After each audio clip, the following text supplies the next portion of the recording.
But yeah, this was like it's worth it. It is worth it. And I've seen people Alright, everybody, thanks for coming. Left Bank Books is proud to present Chukwuebuka Ibeh for the launch event to celebrate his highly anticipated debut novel, Blessings.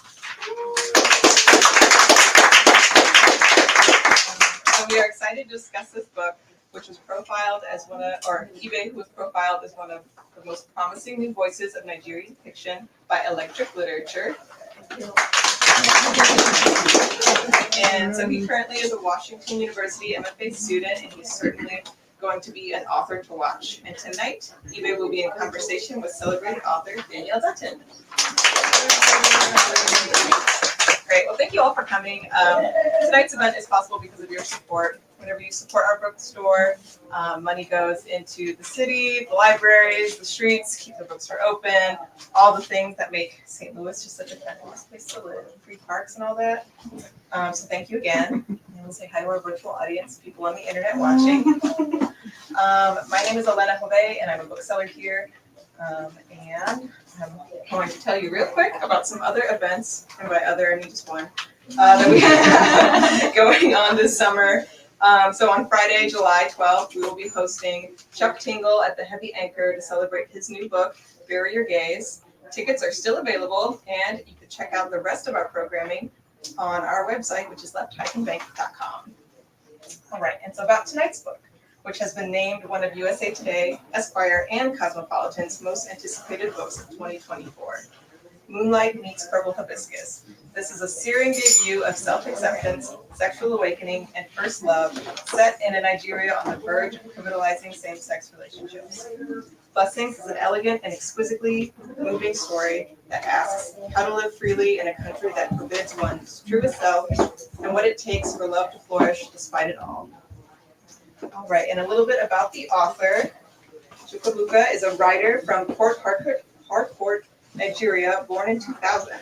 His writing has appeared in McSweeneys, New England Review of Books, and Lolwe, and amongst others, and he is a staff writer at the Brittle Paper. He was the runner-up for the 2021 J.F. Powers Prize for Fiction, was a finalist for the Gerald Kraak Award, and was profiled as one of the most promising new voices of Nigerian fiction by Electric Literature. And he has studied creative writing under Chimamanda Ngozi Adichie, Dave Eggers, and Tash Aw, and is currently an MFA student at WashU here in St. Louis. And Danielle Dutton is the author of the novels Margaret the First and Sprawl, the short story collection Attempts at a Life, and Prairie Dresses Art Other. In 2009, Dutton also co-founded with Martin Riker the St. Louis-based feminist press Dorothy, a publishing project. I'll turn it over to the author and Thanks for being here, everyone. I'm delighted to be here with Ibuka, who is no longer an MFA student at Washington. Oh no! You just got your diploma, right? Yeah, congratulations. So another thing. So I just found out I was supposed to pick the part that Ibuka would reach us. I mean, first of all, let me just say congratulations on your book being out and on the beautiful reviews that it's gotten and like the warmth with which readers have clearly been embracing it all over the world. It's just like very delightful. I'm very, very happy for you.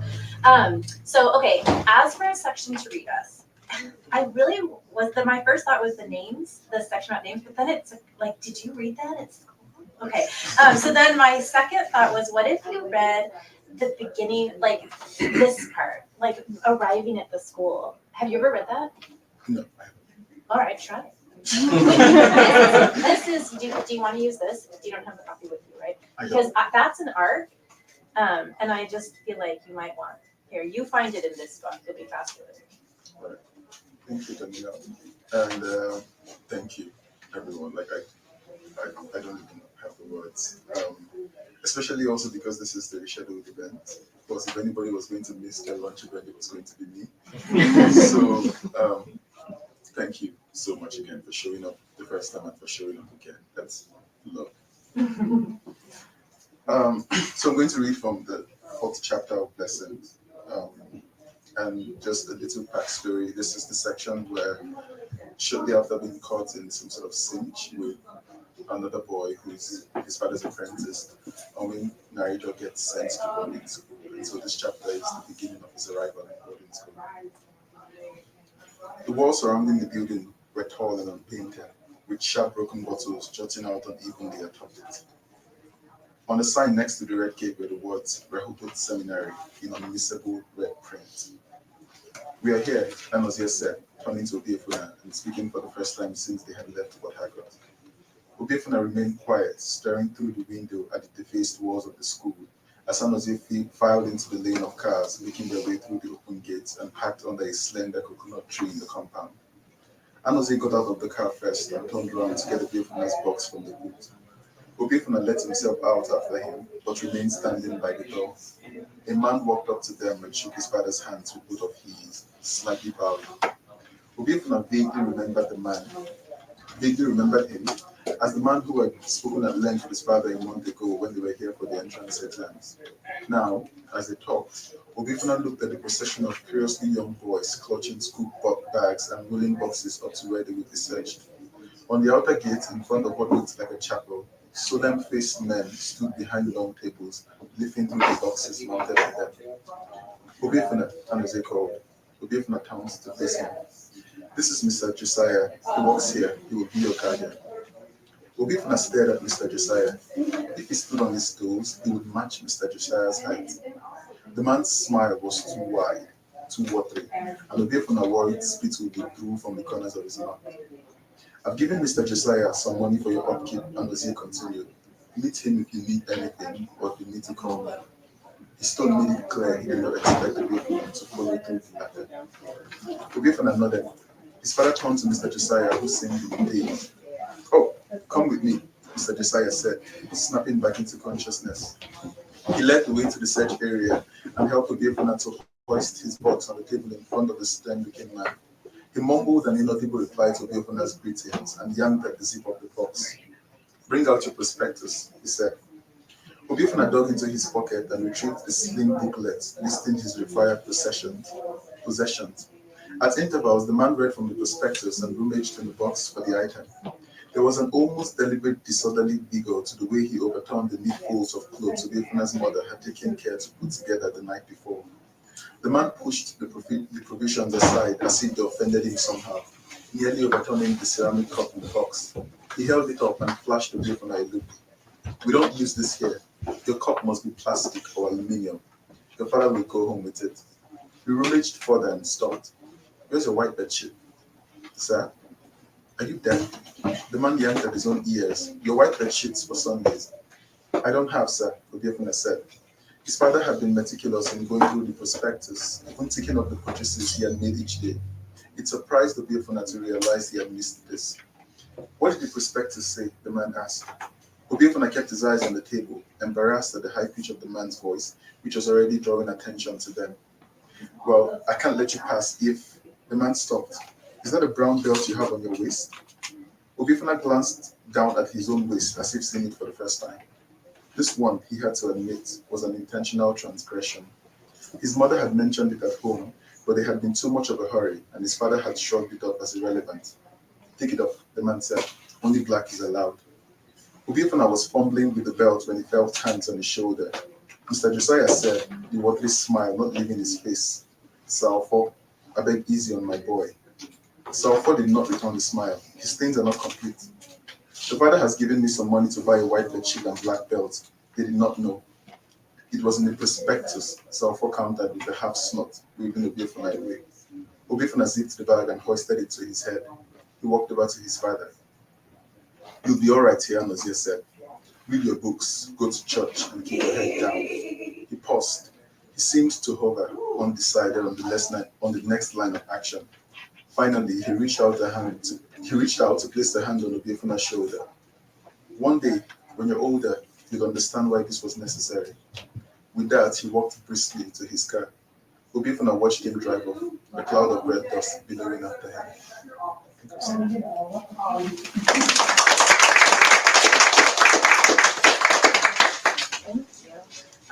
I feel like well, first I'm excited that you've never read that section. That's kind of fun. But it's just like such a heartbreaking moment in the book when the main character's been sent away from home.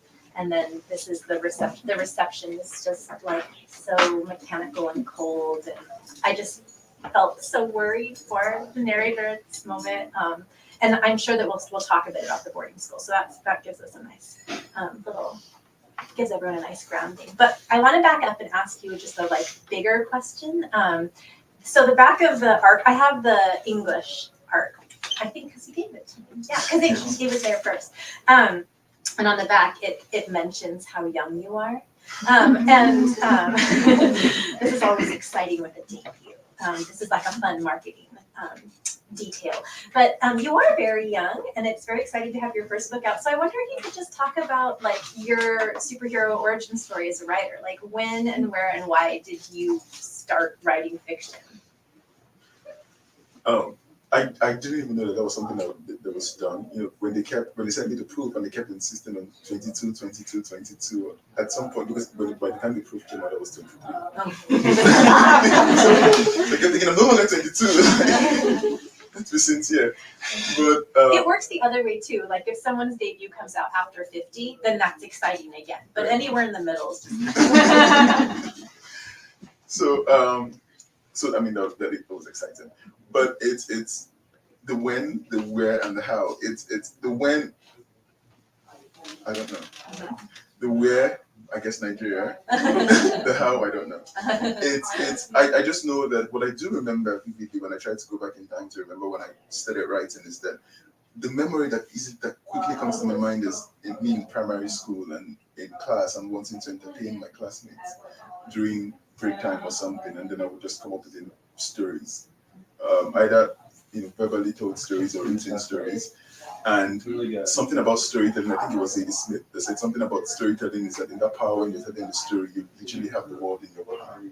Because you have people who are listening and almost waiting with bated breath to this imagination that you're coming up with. And I maybe it was the child in me that liked that power trip of just telling that story to a huge crowd and having an audience listening and just being.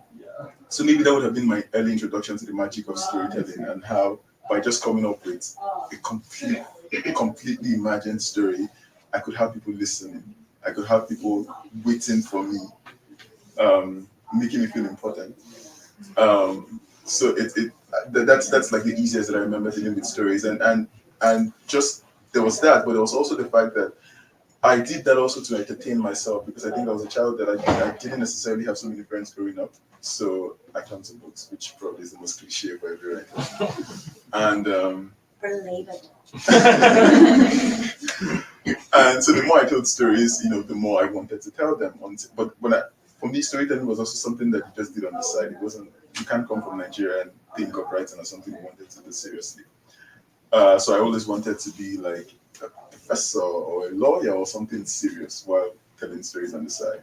But then one day I remember I was in the library just going through the books and as usual, and I found this book that was about Nigeria. It was titled Popular Discuss.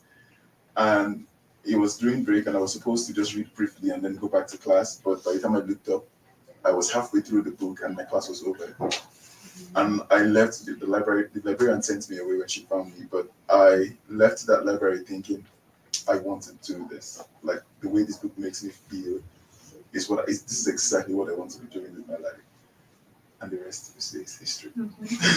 I have a follow-up question. When you were telling those stories, were you taking things, were you being hyperbolic about your own life, or were you just making up? Did they know it was complete fiction, or you know what I mean? Yeah. Oh yes, they had to, because I was telling wild stories, and I think even my childhood imagination back then was quite sinister. Because I wasn't telling fables. I wasn't telling the tortoise did this and the goat did that. I was telling stories about, a man who has to leave his marriage because he has lost his son, and he, basically adult stories. So they had to know. I mean, I hope they knew. They had to know that it was fiction. So hyperbolic, I suppose so. Yes, I was. Okay. And then what about the origin of this book in particular? Do you remember like how, the when and the where, at least at the beginning of this? Yeah. Yes, yeah. So I always knew that I wanted to write, a novel like this. But like many of us here, I needed that push because if I kept going about it the way I was originally going about it, this book probably would not have been written for the next 10 years. So oftentimes the way I conceive of stories is they often come to me especially for a novel, I would think they often come to me in flashes. So I'm sitting and I just get this stunning memory or this stunning scene that I want to capture as soon as possible because in the next 30 minutes I would completely forget it. Or even if I don't forget the whole thing, I would just be able to capture it the same way it came. So I often had this thing where I would write on scraps of paper. I would often access the nearest scrap of paper next to me and just write a very rough draft of this scene that came to my head.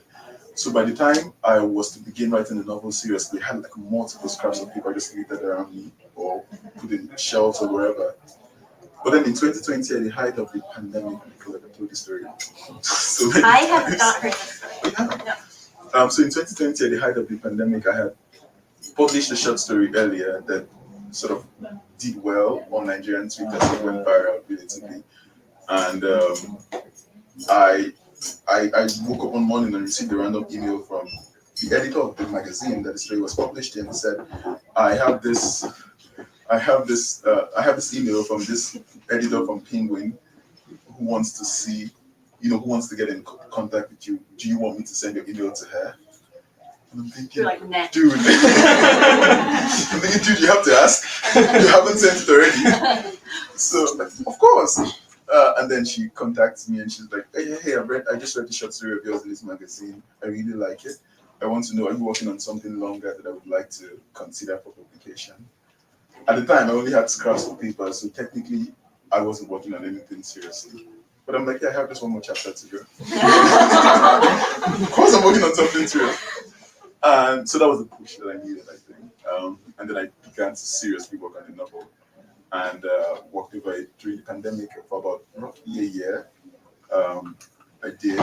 So that was like the structure of how the novel came to be. But how the idea came to be, I had always, number one, wanted to write a queer story that was set in Nigeria and that was also set in boarding school because I feel like all this like partial juxtapositions or partial like snapshots of my life.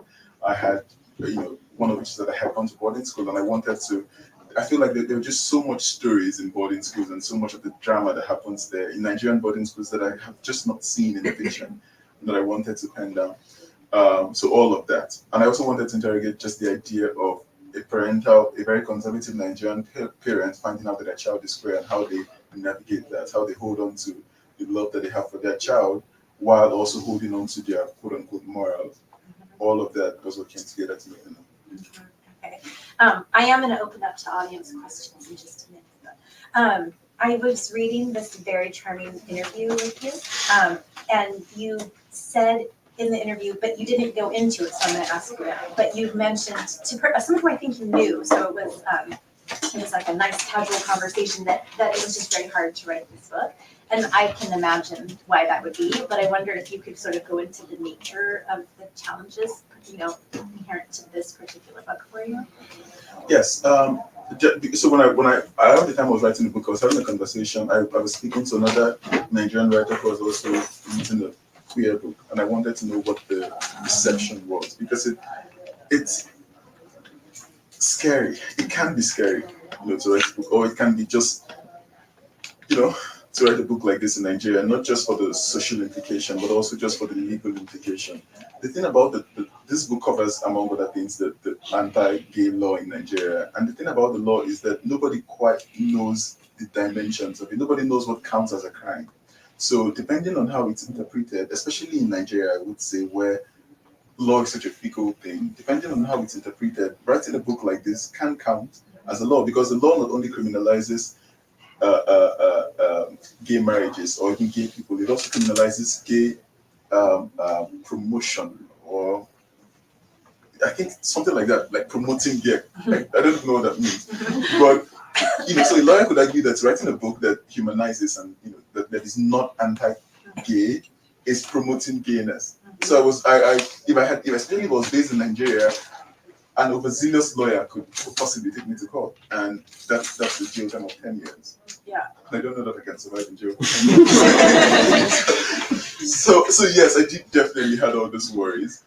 So there was that, the legal worry of it. Also just the social implication of it, because again, as I said, law is such a fickle thing. So most times it might not even get to the courts. It might just be that, who knows, I might be walking on the road and somebody takes the law in their hands and lynch me. And all of those worries were there. But for me, it's the more I thought about it, the more I saw why it was necessary to do it. That we've come to this point where I would be so worried to write this book, I think was the more reason why I had to do it. Because I don't know who said it, that it's when you're most scared to speak, maybe that's when you should speak.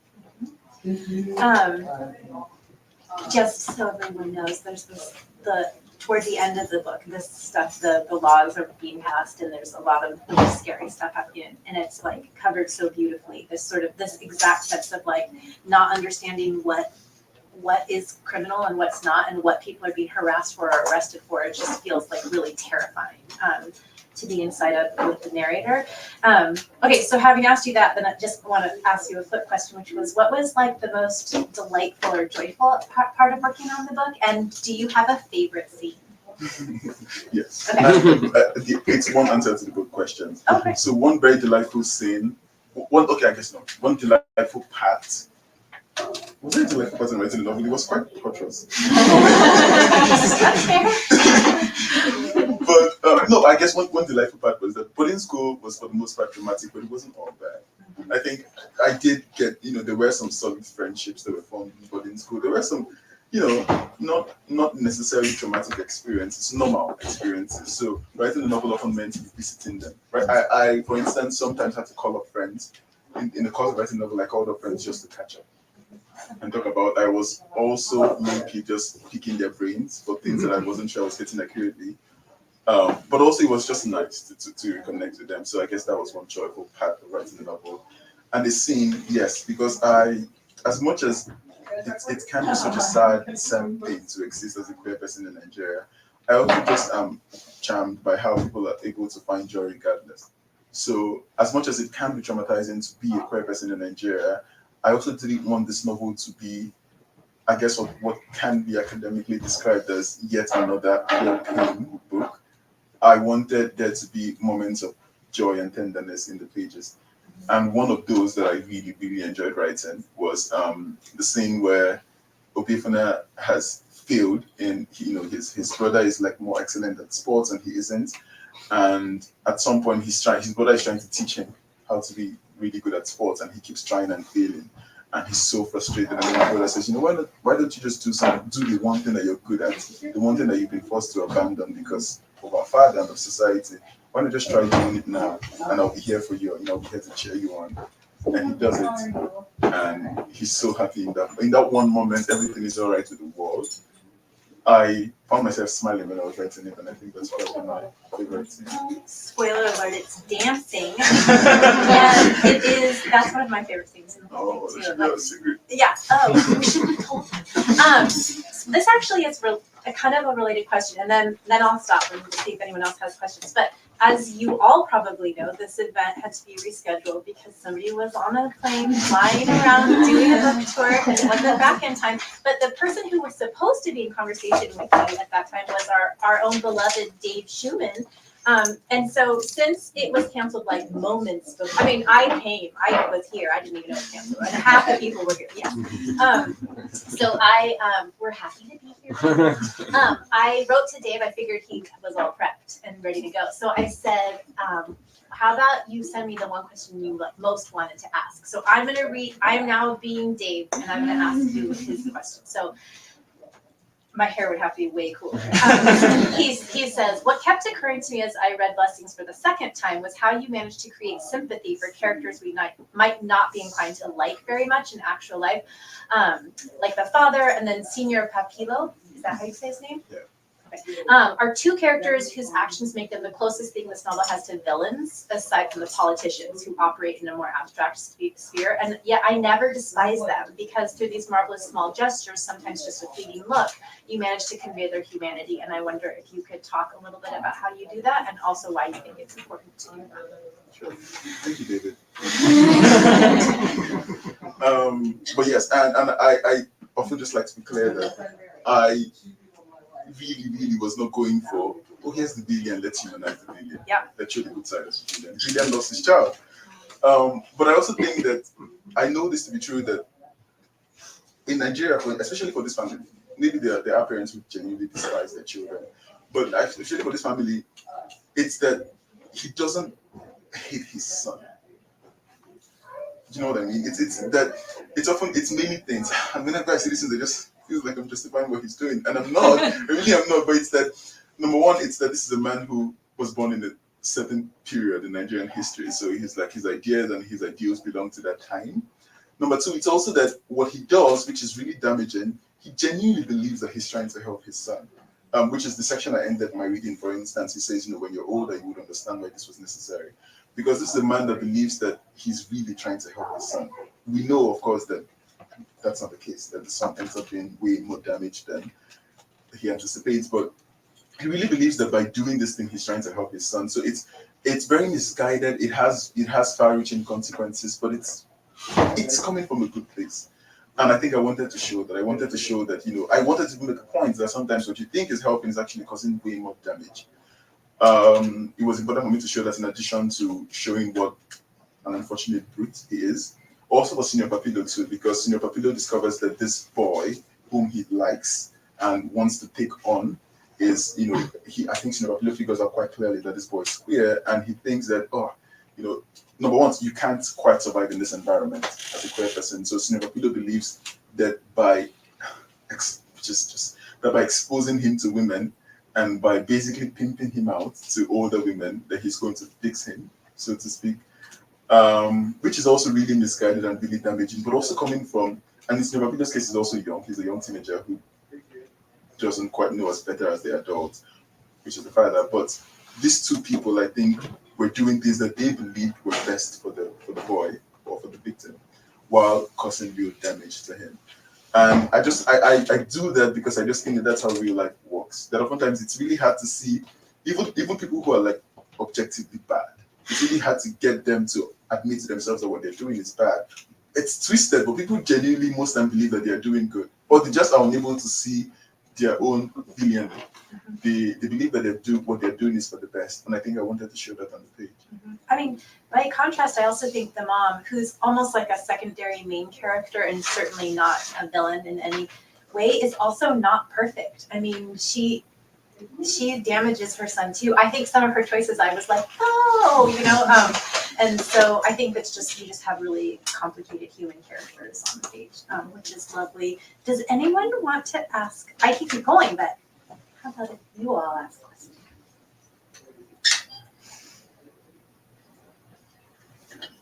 Amy?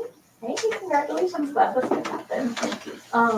So this might go nowhere, but I remember as a kid how many boarding school set books I read at my non-boarding school, and like so many of them are set in the UK too. And I'm curious if you experienced that in Nigeria, especially with the like British colonial legacy. And do you see the book in dialogue? Were you thinking of those other boarding school books, which I don't recall them ever being queer or even homoerotic, but I could be misremembering. So is that something you thought about when you wrote this one?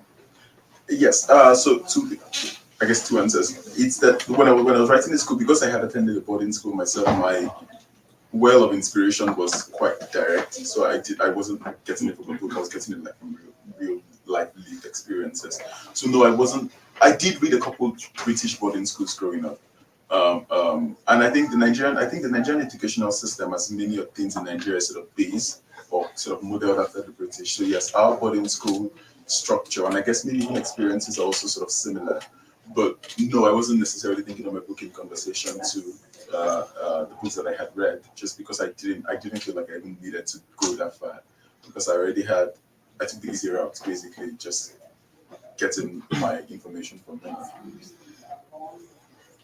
Did I answer the question? You know me, I just ramble and Okay, I have a question related to memory. And you mentioned earlier about calling people to get your facts straight and such. So obviously, your memory is like inspiration when it comes to scenes, when it comes to the texture of the book, and these sorts of things. So my first part of my question is, did it ever work the other way too? Did you ever find yourself sort of constrained by wanting to get it right? And I guess the need for this sort of memory to appear on the page, was that ever a hindrance for you? And then also the second part is just sort of, I guess, what relationship do you see between the sort of fictional world that you're creating and your reality as you've experienced it? How important is it for you for the fictional space to reflect the reality, and what does that reflection look like? Yes, so the first question about did I feel constrained by memory when I was writing? Not really, not necessarily, because for me it was any part that I couldn't remember accurately, I just made things up. That's what fiction is. And even some of the ones that I remembered accurately, I still make things up anyway, just because the real life story would not be interesting to read on the page. I had to sensationalize it. Which is not to say that some of the things in this book did not happen. No, it's that even if they had not happened to me or to people I know, there were things that could happen. There were things that had the potential to happen. So why not have some fun and make them happen anyway? That's one.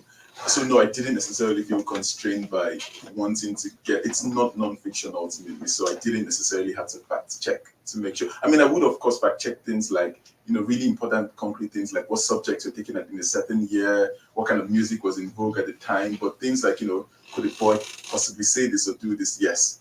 Whether or not he did it could happen. So yeah. And sorry, I forgot the second question. Well, the second is more general, just sort of like, I guess, what you see, you're kind of touching on it already. What do you see as the relationship between your sort of fictional spaces and reality? Like, how important is it for you for that fictional space to reflect the reality? And you're talking about it a little bit already.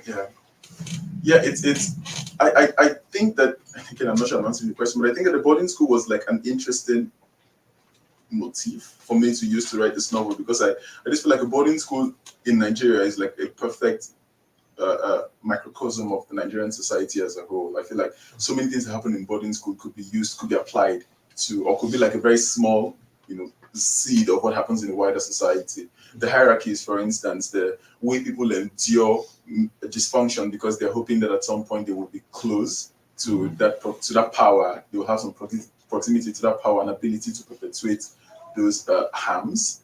All of that, I think, were some of the reasons why I chose the boarding school to represent that.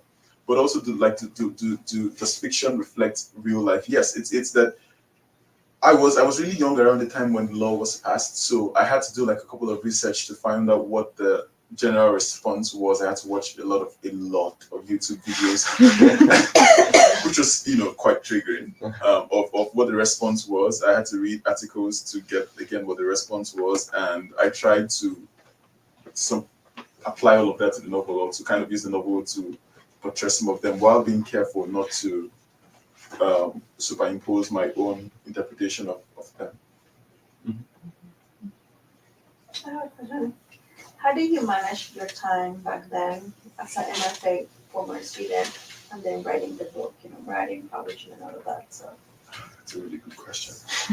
So I was fortunate, I think, to have written the first draft of the book, like the very first rough draft. I wrote it before I came to the MFA program. So I came to the MFA program with a draft of the book. But I did do a lot of work on the book while enrolled as a student. So I did a lot of, I started editing the book, for instance, when I was here. And editing really means like it was very extensive. Sometimes editing could be like, my editor scraps out like 6 chapters, which is like almost 50 pages. And then you have to rewrite those 50 pages. It was intense. And Ashlyn isn't actually here, but like we had this moment of, I sometimes will be stuck in the computer room at Donka, which is my favorite place, for until midnight, trying to beat the deadline. So it was a lot. It was a lot of pulling. He was pulling a lot of late nights, and of course also having to prepare for class. But I had the loveliest professors, and also the loveliest colleagues that were very supportive, and I'm not saying this because they're here. And we're always willing to, give deadlines when necessary. And many of them, if not all of them, knew that I was actively working on the project, and were just often more than willing to give me time, give me support, encouragement to continue working on it. I do think I wouldn't recommend, I do think it would have been really much harder without that. So if you're not at Washington, don't do it. So when you talked about researching the laws and having conversations with people about what could potentially be the consequence of writing a book like this and watching YouTube videos that were triggering, I'm curious, how did you take care of yourself mentally and emotionally during this process? Really good question. Because I was alone when I was writing the book. Because of the pandemic, I couldn't write at home, so I had to go back to my university campus. And that meant, because all the students had gone home, it's really like a university community. So when school is not in session, it's like a ghost town. Like it's almost 60 to 65% made up of students. So you can imagine when almost 65% of the population is not there, it gets really lonely. And I was having to watch all of these videos where Nigerians were looking at me in the eye, and saying, you deserve to die, and you're not supposed to be here, and all of that. Which is where the calls helped. I would often have long stretches of conversations with friends, also friends like the author that I mentioned earlier, who had written a book like this that had also been sort of only received, and he would tell me to it's hard, but keep doing it. It was hard. Is what I would say. I've just had to sometimes just take time off research to go to bed or take a walk or eat or treat myself. I don't know, but just I had to occasionally take breaks, I think, from writing, and then get back to it.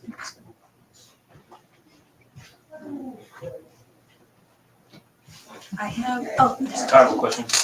Oh, correct me if I'm wrong. You've been back to Nigeria since, and you've promoted the book there. Is that correct? Could you just talk about any challenges you faced, in promoting the book, maybe a similar venue like this, maybe how you overcame those challenges, and any support that you also received? Just talk about that. Yeah, very good question. So it was lucky and interesting that I wanted to go back to Nigeria during the spring break to see my parents one more time for a long time. And around the time I was scheduled to arrive in Nigeria, coincided with when the book was scheduled to be published in Nigeria. So it was I guess, lucky timing. And so my publishers decided to host a launch event for the book around the time I was in Lagos, around the time I was arriving in Lagos. And I was really apprehensive and skeptical because, a book like this, apart from just the legal implications of it, you don't just know how it would be received. I went to that event prepared that somebody in the back would stone me, throw a rock at me. But I have been delightedly surprised by the reception of the book in Nigeria, which I think is a good sign. If we're looking for optimism, that is. If we're looking for reasons to be optimistic, that's one reason. That I had an event, it was supposed to be just one event in Lagos, just a single launch event in Lagos. But we go to Lagos and it's a packed hall of people, who have come to have conversations about the book and asking. In fact, in my event in Lagos, one of the attendees was a lawyer, and he stood up and educated the room for 10 minutes about the progress that has been made since the law was passed that I didn't even know about in all my research. And he was able to school us in 10 minutes, but I couldn't figure out in 1 minute. And he said that in the years since the law have been passed, that so many stipulations of the laws have been rolled back because lawyers have sued the Nigerian government. So lawyers sued the Nigerian government to a Nigerian court and won. The Nigerian court sided with the lawyers that the law was far-reaching. I think the main law still stands that any attempt at gay marriage would lead to 14 years in prison. But I think some other stipulations, like a partying, for instance, in the past you could be arrested for even just being gender non-conforming, not to reduce that, but even being gender non-conforming. What I mean is that at some point it wasn't just about marriage anymore, it was about anything. Putting on the lipstick, plaiting your hair. I know people that have been arrested for because they walked like a woman, and the police thought that was proof of something. But lawyers have taken the Nigerian government to court to strike down most of those stipulations, and who knows? So if it continues like this, who knows what happens in the next 10 years? And so that happened in Lagos, and we cheered. And there was so much response from the people who attended and from people who couldn't but saw it online that people began to clamor that they wanted it in their own cities too. And then we ended up adding 2 more dates in 2 different cities, which were also really packed. And the support was incredible. In my last event in Abuja, I had a really old man in the audience. And in Nigeria, of course, the older population are actually the more conservative ones. So when I remember when the event was about to start and I saw him, I thought, oh no. I thought that we were going to finish the event, that he was going to, at some point he raises up his hands during the Q&A, and I'm like, here it comes. And I thought he was going to stand up and say, I think you all are going to hell. But no, he raised his hand and he stood up and he said, his question is, what do I think that the older generation can learn from the newer generation in terms of being a bit more open to ideas? And you could hear a pin drop in the audience, like everybody was surprised. And we had this lovely conversation. So it's I would never have thought that would ever happen. So while I have had people who have inboxed me to say, what the hell are you doing? Or don't even come back to Nigeria. See, they didn't see me in Nigeria. But I've also had many other people who have reached out to me either on Instagram or elsewhere to say, you would never be able to do this, but thank you for doing it. Or people who have simply just shown up to events, or people who have bought the book and recommended it to friends, recommended it to their parents, whom I would not recommend. The support has been incredible, much more than I would have imagined.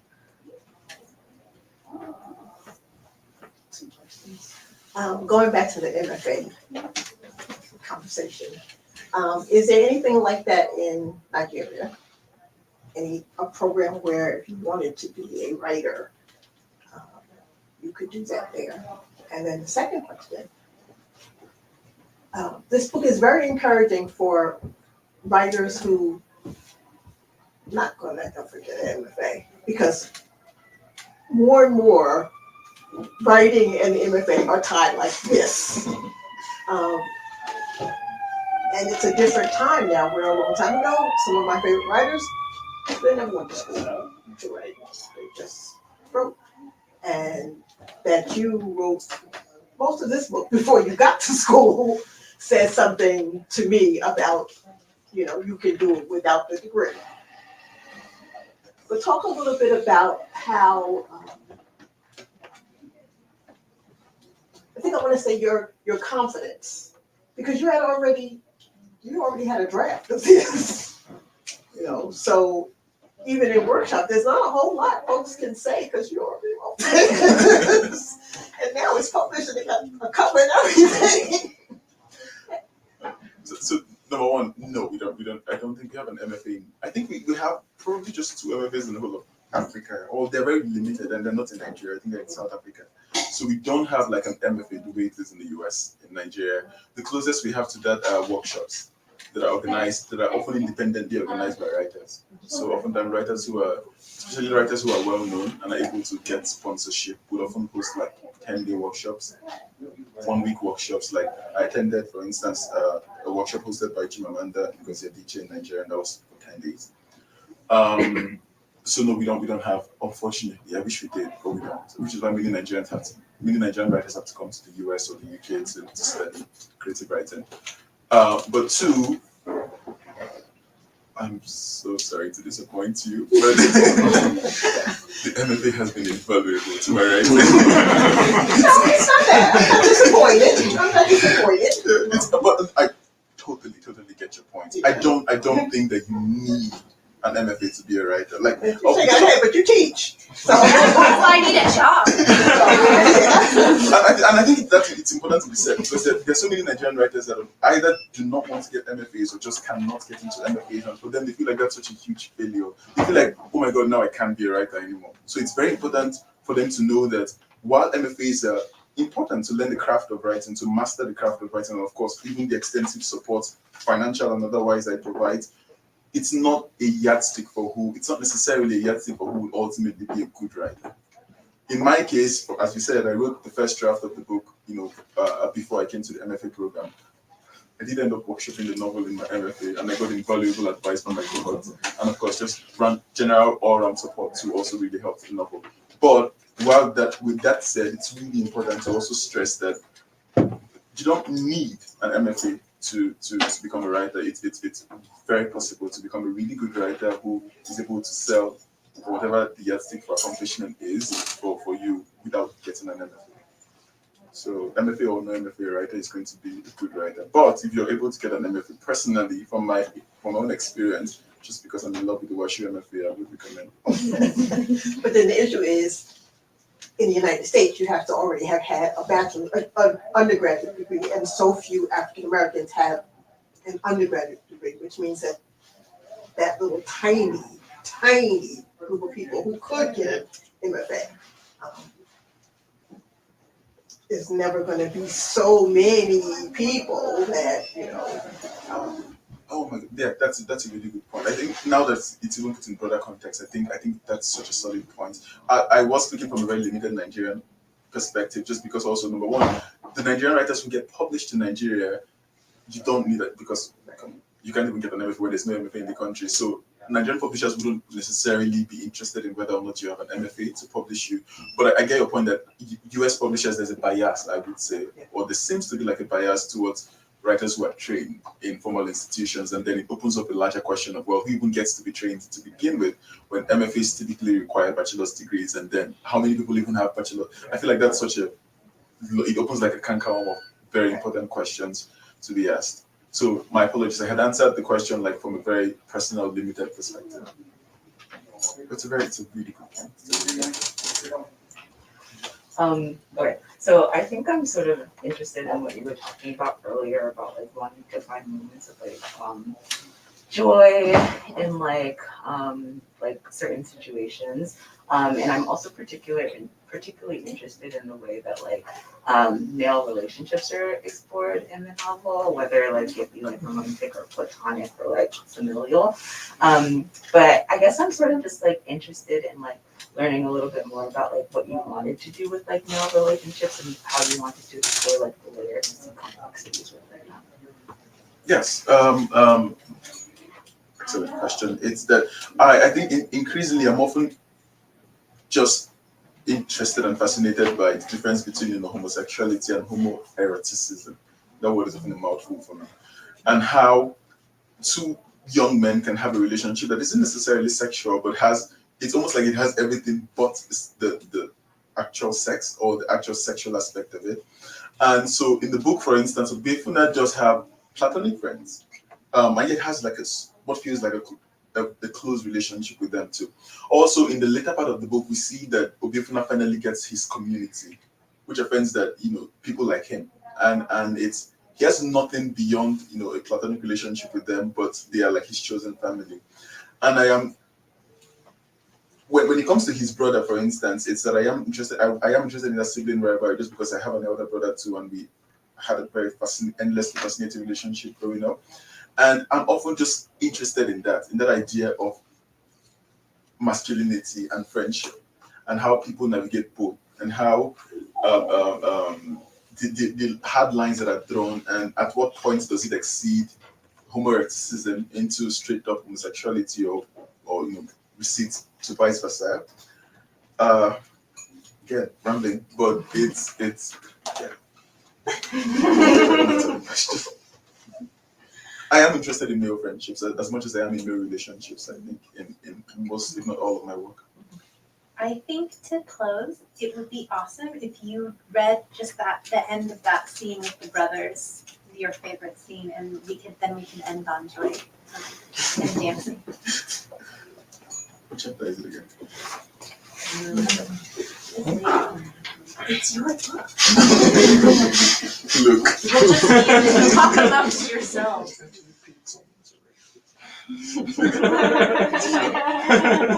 David.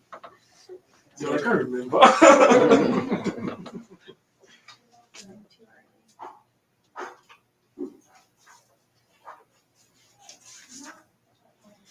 We'll find it. we know it's at the end of the chapter. Yeah.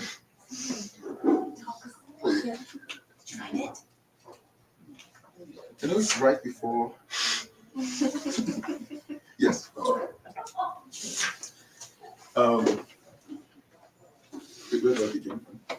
Because it looks like it's Will you totally just. No, just start from somewhere where like he's just getting frustrated and his brother starts talking. Okay.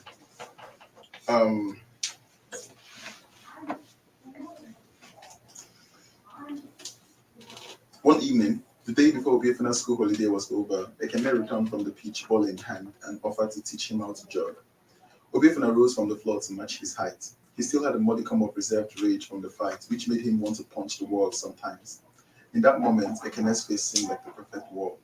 He could feel his heart pounding against his chest, his fist clenching and unclenching of their own accord, as if possessing a separate will from the rest of his body. Don't insult me, Ekene, please. I just want to teach you how to jog properly, Ekene said, without looking like a chicken. He had his eyes averted. His smile was awkward, untypical of his usual confident self. Obiefena realized then that this was an apology, and the only way Ekene knew how to form it. They went out in the yard and jogged. Obiefena watched with as much focus as he could muster as Ekene demonstrated, his slightly curved toes lifting the ball with delicate grace. There was grace, too, in his smile, in the almost seraphic gentleness of his face, and in the way his arms danced around his sides as he moved without effort to maintain balance, sometimes swapping feet, sometimes turning backwards, but still managing somehow to sustain a seamless rhythm. Obiefena was less successful when he tried. The ball would not bow to his mind's will and stay on the tip of his toes as he did for Ekene, and he wobbled in his quest to maintain balance, twisting dangerously at one point so that he almost sprained an ankle. Ekene told him to be less forceful, less quick to put the foot forward, to take his mind off the process and go with the flow. I'm trying, Obiefena snapped once, kicking the ball with all his might. It bounced across the wall. It bounced across the yard, landed in the ditch. Obiefena descended to the ground and sat with his knees drawn to his chest. His head had begun to throb.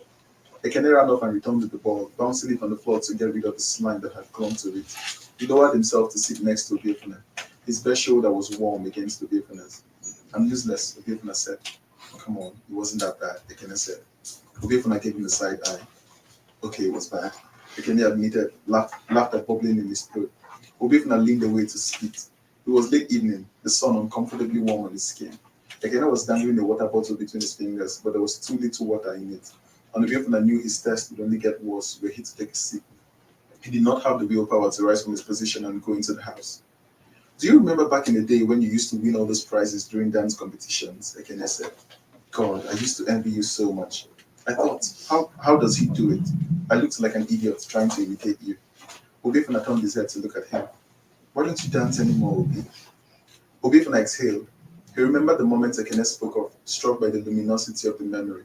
Some of the events had taken place right there in the yard. There was a time when he was the star of the show, when onlookers roared his name like a chant. He recalled the delight in his mother's eyes as she pointed him out to the other parents, as she placed yet another gift atop the refrigerator where anyone could see. He remembered, too, his father's disapproval, the flat palms coming down on his face, instilling a shame that has stayed with him ever since. Obiefena felt himself now in an involuntary ascent. Ekene was pulling him up. Just dance, Obi, he said. Come on, show me you still have it. Obiefena grabbed Ekene's hands and set his feet down to hold Ekene's swaying movement. He shook himself free. He felt woozy, lightheaded. His eyes had begun to spin. We're too old for this foolishness, Ekene, he said. He could not help smiling. There's no one watching, Ekene promised. I've forgotten most of the moves. Anyhow you do it is fine with me. There's no music. Why do you have me? Ekene said. He began to clap his hands and stomp his feet to provide a makeshift beat. Onye gabegu iya, gabegu iya, Obiefena gabegu iya. At first, Obiefena laughed at the choice of the song, Ekene's comic posture, the absurdity of the idea. But Ekene kept at it, undeterred, and so Obiefena put a foot forward and then another. His steps were ungainly, awkward, a poor imitation from memory. But he was conscious too of a loosening in his limbs, the wind in his ears, a familiar feeling of freedom. He danced, oblivious to the heat of the sun rays, to the windows that were flung open, curious heads peeking out to observe. He danced until his knees hurt and he collapsed on the floor, laughing and struggling to breathe. The late evening sun stood above him. Its warm, its glow so warm and radiant it made his eyes ache. And yet he was reluctant to sit up or turn over. Ekene hovered above him, glugging water from the bottle and smiling a smile of accomplishment. Obiefuna thought for the first time how wonderful Ekene was, how brilliant and bright and beautiful everything was. He felt a delicious swimming in his head. The air that floated about him dried the sweat on his skin and calmed him. Later, Ekene splashed water on him and called him chicken, and laughed when he mock frowned. By the time Ekene pulled him up to a standing position, throwing a hand over his shoulder and leaning close to whisper, "Well done," it was dusk, and Obiefuna was filled with a sense of wonder at the world's perfection in that instant, and he was tired and sleepy and thirsty. Up above, he could hear the sonorous singing birds. Thank you.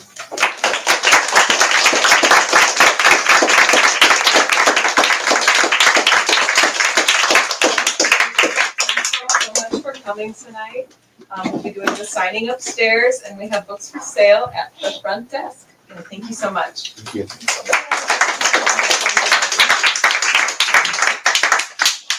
I can show you where the signing table will be.